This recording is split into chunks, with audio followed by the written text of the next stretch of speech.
Hi, this is Danny Doyle. I'm joined once again by Jacob, and welcome back to my Fire Emblem 9 0% growths playthrough. This is a playthrough for units do not gain any stats, which is why you will not see any stat gain on this stream whatsoever. Definitely not trying to boost Anna's strength and hit chances against Ashnard, and also giving her a talisman that I just hadn't found a home for yet. How are you doing today, Jacob? I can't believe we're so close to the end. It feels like we've been here forever, yet it feels like it's been so fast. Rip Boone. Rip Boone, but hello, Wrath Resolve Renewal Miracle. This is what pure peak male perfection looks like, even though it's not male. Is Renewal not going to throw off her resolve? It might, but I mentioned in a previous stream that I was a little bit worried about or not worried, but a little bit like seller's remorse over getting rid of the adept because of just how ridiculous my gold overflow is. I'm gonna leave it on her. It might allow me to, like, it might throw off resolve, but it also might allow me to, like, set up some heals that get her into resolve after getting hit once or something. Oh, you know, now that you just mentioned Adept, that would have been really good to have on her. Like, it wouldn't have been anything game-changing, but it would have increased reliability, because I could have been like, okay, well, I have to hope for either a Wrath crit on the initial attack or an Adept and then a Wrath crit on the second one or something. I think with Resolve, she would have a lot of Adept chance, though. Because it's skill percent. That would have been... Or is it speed percent? I think it's speed percent in Radiant Dawn. I think it's skill percent in this game. Either way, the reason that Adept would be there would just be to get another chance at critting. Yes. Like, it would just increase reliability at killing Ashnard. Speaking of increasing reliability, I do want to note, because Jacob made this mistake earlier off camera, these secret books and goddess icons that I gave her are not to give her a higher crit chance. She will always have exactly 50% crit chance, because Ashnard has the sword with a weird name whose base, it's just an Iron Ruin. It has the Iron Ruin effect, and Iron Ruin works on all crits other than Wrath. So You're she will have exactly... that I was kidding about that. Well, either you were kidding or you weren't. It doesn't matter. The viewer might not know this. This is, because it's not displayed anywhere in the game. It's not listed anywhere in the game. You wouldn't know it unless you just checked to see what the hit chances were. Or not the... If you checked in... Like, if you just noticed, oh, everyone has 0 crit against Ashnard. That's kind of weird. But nowhere on the sword does it say that it gives him inherent Iron Ruin effect. Like, it has it. But there's no explanation for why. But, yeah, true. Iron Ruin does not protect against Wrath. It's never protected against Wrath. Like, in Thracia, scrolls don't protect against Wrath. In Genealogy, I don't think Nihil protects against Wrath, does it? It does, because... Nihil negates skills. Okay. And I believe Nihil cancels Wrath in Thracia too. I'll have to double check, but I'm pretty sure Nihil cancels Thracia, because Nihil doesn't cancel crit chance, it cancels skills. So I believe it would cancel out Wrath, but well, I'm gonna have to double check. Genealogy, it cancels crit, because crit is a skill, right? Yes, I just know that since against the final boss has Wrath, and Seliph having Nihil protects him from the final boss's Wrath. Okay. So and that's the same reason why the girl who I don't want to say a bunch of Genealogy spoilers, because everyone needs to play Genealogy at some point in time. But the girl that also does a lot of damage against the final boss, she also has Nihil to protect against the final boss's Wrath. Wait, Ideen has Nihil? No, I don't know who you're killing the final boss with. I like staff bonking her. Like in Radiant Dawn, I just staff bonk. I just hit the final boss with a staff and kill him.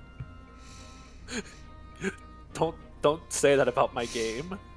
Get out. Let's go back to playing your game. Yeah, let's go back to playing my game. I do, very quickly before we cut, want to, just because you suggested this, just because I already did my preps, like, I do them off camera for a save state. No, not that. List. I want to check, or not check, but like I want to show off what her transform stats would be. Equipping the Demi-Band, like, fucks up Gauge. But this is what her transform stats would look like after all of those boosters. Ignore the minuses, because she's never going to be wearing the Demi-Band. It fucks up Gauge, and it lowers her stats, and I want her stats to be very high. I'm going to use stones instead of the band for her. Okay, so in Resolve range, she will have, that'd be 27 speed, that would be 36 skill, and I think that's 42 strength, because that'd be 28 plus 14. Yeah, the secret books and goddess icons might have been unnecessary. I don't actually know if she has 100 hit on Ashnard or not, but I didn't want to take that chance, and they were just eating up convoy space anyway, so I figured I might as well give them to her. I think it's worth it. Like, now she has 152 hit prior to Resolve, so, you know, it's, I don't see any issues here. I think that was an okay decision, considering she's going to be our ticket to endgame. And I cannot think of anyone who could have used them more. Like, I guess I could have put them on Largo or Stefan or something. Oh, speaking of Largo. Oh boy. Should we give him parody? He has room for parody. Should we give him parody? Should we give him parody and turn off his fucking Colossus? Oh, that's right. It doesn't work. Please, no. I want to see funny Colossus animation. Let's give him parody and turn off Colossus. Let's see funny Colossus Let's animation. do it. Rip terrain bonuses. Support bonuses. This is how little I care about money right now. Look at how much fucking money I have. Just do whatever I want with. Path of Radiance. Look at how much fucking money I have. Let's buy a pure water for Ike. So we won't get one shot by a blizzard mage. He probably still will. He probably will. Alright, we'll be right back. I'm gonna go ahead and load the save that has my preps filled out. Spoilers, I don't think I did the cheeky parody thing off camera. And we are back, and it's time to take on the Twisted Tower, where most of the enemies are Lagoos, so I've given my entire squad, like, Lagoo-slaying weapons. And of course, the enemies who aren't Lagoos are fucking Meteor Sages and Bolting Sages and bullshit like that. You fielded way more units than I do in this chapter. Yeah, why don't you tell us about your strategy, because that'll sort of segue into a story that I want to tell as well. My strat for this chapter is Wrath Resolve Ike Go Wee with the Ragnell. I don't feel like trying to, by this point in the game, I'm so close to the end, and I know Ike can handle this chapter. I just solo this map with Ike. That's valid. And I went ahead and you told me that strategy during my Maniac mode playthrough, and I was like, you know what? I could probably do that as well. But so on Maniac mode, I actually killed the Black Knight, and I got Nasir. Wow. Yeah, and I did it without RNG manipulating. Like, so I made a save state when I got to the Black Knight fight, and I was like, I want to eventually kill the Black Knight on Maniac mode, but, you know, I will give it one try during the actual playthrough, and then I'll come back afterwards. And I just, like, I happened to kill him. Like, it's not even a fucking accomplishment. Like, it was chance-based, but... oh yeah, it's always chance-based. Because I had Nasir was, like, the secret ingredient to being able to do the Ragnell solo, on this map, because in Maniac mode, there's, like, 10,000 sleep staffs. I don't think there's actually any sleep staff. Maybe the priest has one. Yeah, he has one. And then this guy probably has one too. No, he has silence. Okay. So yeah, on Maniac mode, there's like 10,000 sleep staffs, and Tabarn doesn't have it. Oh, yeah. Hi, Tabarn. Nice stats. Hi, Tabarn. nice Lagoos man. Nice stats. Yeah, can I have that, please? Oh, it wouldn't even work. Yeah, I assume if you like hacked the game to give it to give you one, you couldn't use it? I think it would probably still work. I think it's just there for. I like to imagine it would still work. It's just there as flavor text. Well, don't say that, because now what we have to do is test if it works on Mordecai, and if it does, we come to the conclusion that Mordecai is secretly the bastard son of Mufasa.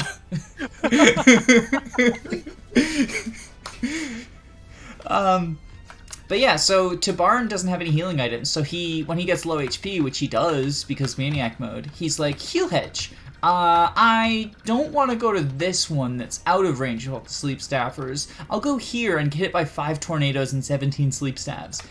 And Nasir has an ability that wakes up adjacent units to him, so I would always make sure Tabaran and Ike were like next to each other so that Nasir could wake both of them up and just drain sleep staff uses. And Nasir has really high res, so he never got put to sleep except for once, but his boon ability still works, so I was just like, well, now he's just a totem and we'll just stand next to him.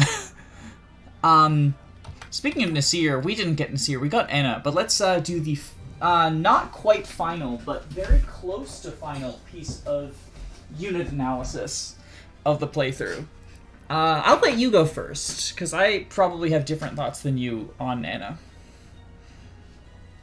The only time I have ever seen Anna is on my very first playthrough when I lost to the Black Knight. Someone's a real gamer. By this point in the game, I didn't really want to use Laguz anymore. I just wanted to use Astrid, Makalov, Kieran. Just judging from what we saw earlier when we were messing around with her stats and everything, she looks good. But no Kanto, no 1-2 range. I know that sounds like something I've said 100 times when talking about Laguz. It's still true, though. It's still true. Like, just because you've said it a lot of times doesn't mean it doesn't still apply to this unit. One of my favorite things about Enna is kind of the irony of her being worse than Nasir, because Nasir is better bases-wise. He's much better than her, and he's supposed to be a reward for beating the Black Knight. It's supposed to be good job for beating the Black Knight, now you get the good unit. But if you lose to the Black Knight, then because your Ike wasn't good enough to handle the Black Knight, you get a bad unit. Oh. Whereas if your Ike was good enough to kill the Black Knight, you get the even better unit. So I always found that funny, that because you have a good Ike, you get a good unit. If only the Black Knight, like, actually involved strategy and stuff. Like, and you could reasonably beat the Black Knight even if you didn't have a great Ike, just if you employed, like, proper strategy. Like, if only you had, like, you could get another unit who's not missed, or, like, I don't know. The only articulation of, like, the 1v1 duel that comes close to being, like, used strategy is Ryoma, and even that, it's like, well, you're probably just gonna have to 1v1 it anyway, because, like, if you decide to use strategy, you're doing the other part of the map that's, like, annoying. Yeah, I don't think 1v1 duels work in Fire Emblem. No, I was actually just about to say that. They're cool. I'm a sucker for the 1v1 showdown thing. That's why, story-wise, I love the Black Knight fight. I like the 1v1 against Corrin or Ryoma, Xander, and all of them. But gameplay-wise, 1v1s just don't work. At least the Fates 1v1s, you can, like, once you know they're coming, plan a skill layout so that, like, that can make up for bad stats or something. Yeah, I think just RPGs in general just don't work for 1v1s, because it just comes down to, if you have the better stats, you're going to win. In, like, a fighting game, or in, like, a Dark Souls game, you have to use proper button inputs and maneuvers and timings. Whereas in a game like Fire Emblem, if you're stronger and more defensive, you win. Getting us back on Enna topic, I'll give my thoughts, because I've actually never used her. No, that's a lie. I've used her, like, a couple of times, but I've never heavily used her. I think she's died for me a few times.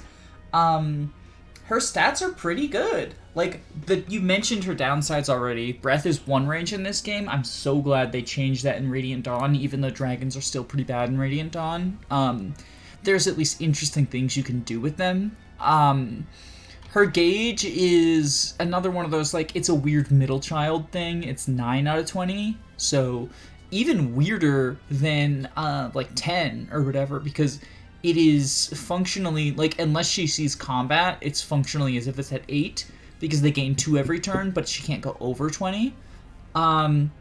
She has huge capacity. 40 capacity is so much. Like, just to compare to my promoted Bjork or other Lagoos, they all have 25 or 20, depending on whether or not they're, like, mounted. I guess Rayson also has 40. Maybe I should have given Rayson Wrath Resolve. Isn't his dancing a skill? Isn't that it is equipped? If you get rid of his ability to, or no, it's yeah, dancing is a skill and blessing is a skill, and I believe blessing is his occult scroll skill. So if you remove blessing, you can give him his occult skills, which is blessing. It's so dumb. Reinforce has a scroll. But yeah, like, just looking at, like, the skill capacity, she has so much. And she comes with a full skill capacity, which I had to remove one of them in order to make room for Wrath Resolve, unfortunately. But it did also highlight that, like, the developers did not know how good Wrath and Resolve were, because they are both, they are two of the best skills in the game, and they both only take up 10 capacity, whereas a lot of skills will take up 15 or 20. Meanwhile, you have Nihil, which is only useful against, like, one enemy in the whole game, and it takes up 15.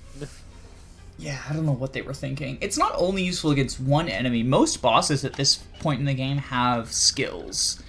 But yeah, Enna is, I was going to highlight the boss, but I want to finish talking about Enna. Enna is good. I would not recommend using her in a vanilla playthrough. It is going to be very narratively satisfying to have her kill Ashnard. For those who don't know, the only units who can deal damage to Ashnard are Ike, Enna, Nasir, Gifka, Tabarn, and Nesala. Of those, Gifka, Tabarn, and Nesala only show up during Phase 2 on hard mode, which means that either Ike, Enna, or Nasir has to kill him on Phase 1. And Enna and Nasir, you can't have both. You only get one of them. But yeah, her, like, story-wise, her whole, like, thing is that the dragon that Ashnard is riding is actually her boyfriend or husband, Nasir. Or not Nasir, her, Rajan? Her husband, Rajan. Shut up. I've been talking about genealogy far too much with you. That's why I've got incest on the mind. Genealogy and fates. I've been, like, those have been my bread and butter recently. And they're both just, like, incest.exe. But yeah, Enna is, like, fighting. The reason that she was fighting for Dane was she wanted to get closer to Rajan, who he's been driven mad by the same, like, science that has driven all the other Lugus mad, and he is the dragon that Ashnard is riding on. So it'll be very ludically satisfying to have her kill Ashnard. At the very least, she's going to kill his Phase 1. I haven't figured out if she's going to kill Phase 2, because even though she'll be better at it than Gifka, I don't know if I can keep her alive. We're the chapter before Endgame, and we're still not sure how we're tackling the Phase 2 of the final boss, guys. You know what? I know that I have options to do it. Let's check out the boss, partially because I want to talk about, like, if he has a skill, he probably does, but partially because that's Wizard Boars. That's Wizard Boars. He has the chin. He doesn't have any skills. I was wrong. He does have bolting, though. It's annoying. He also has the only S-rank magic that you will get as a player. And it's Rex Bolt. Woo. Let's, do I want to attack anyone with bolting? I can kill... Oh, no, that's 14. I misread the hit. I thought the hit rate was the damage. I was like, I can kill this cat with bolting. Why would Tormod be doing 44 damage? You know what? Shush.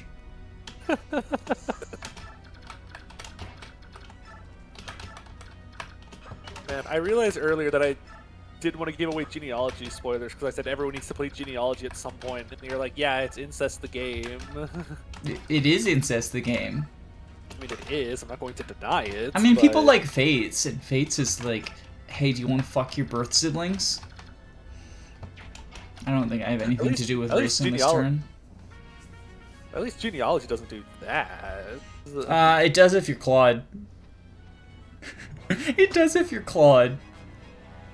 That's true. Oh no! Oh no! I have animations on.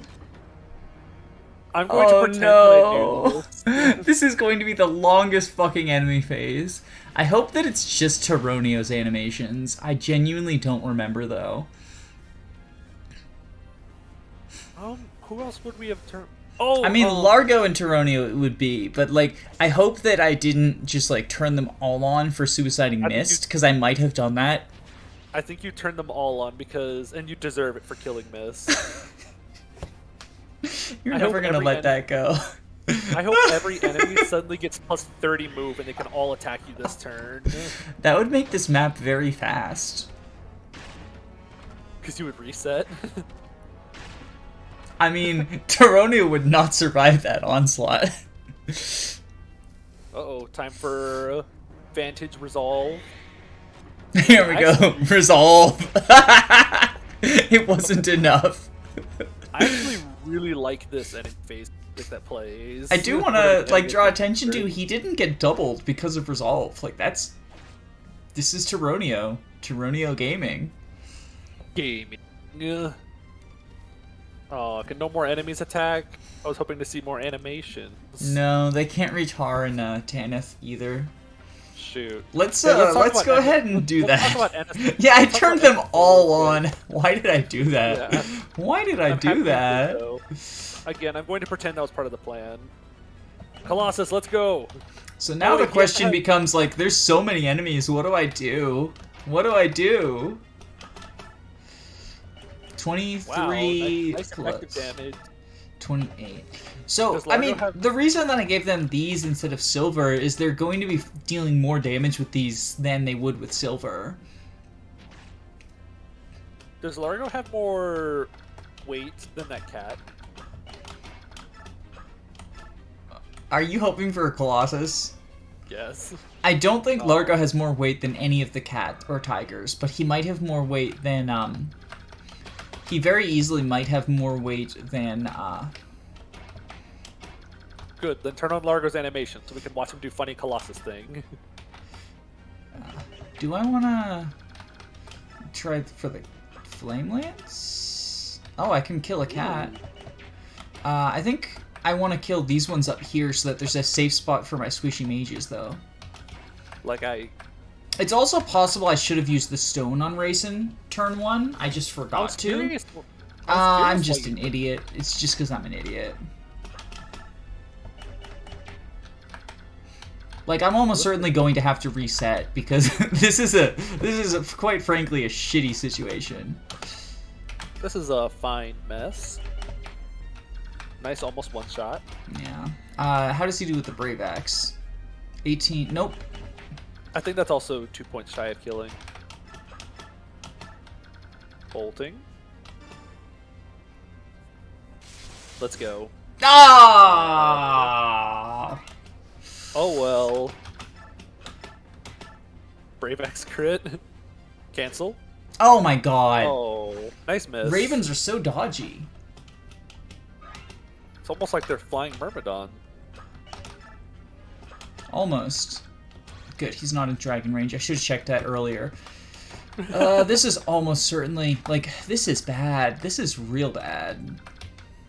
If we can't get past turn 1, how are we playing the rest of the chapter? What I should have done is zoned with Raisin. Hey, no matter how many times you check that damage with Renolf, he's still not going to double that Hawk. Or Raven, whatever it is. We'll just do this. Make yourself feel better about yourself. I doubled the cat. I doubled the Look, cat. we killed the cat. And we got to level 20. Oh, Tanith transfers. Tanith, my beloved. I was actually talking about this in another video I was just recording. how I love triangle attacks so much that I drafted a bunch of suboptimal units in the Radiant Dawn draft just so I could triangle attack with Tanith. He doesn't double still. Oh, wait! He still doesn't double. He does roar, though. There we go. Good job. That's one less bird we have to deal with. Now what are we going to do about the other two? And the cat and the tiger? Well, you know... And the warrior. And the sage. We can take care of the tiger this way. Because there's also that sage on the left side with bolting. Or a meteor. It's just a matter of...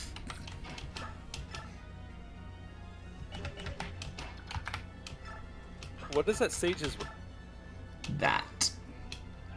What is the sage's what? range? That sage in the forest over there on the left? Oh, well, I mean, I'm going to, do this to get, I was more scared. I was more scared for him being able to reach Ike. Well, Ike hasn't moved yet.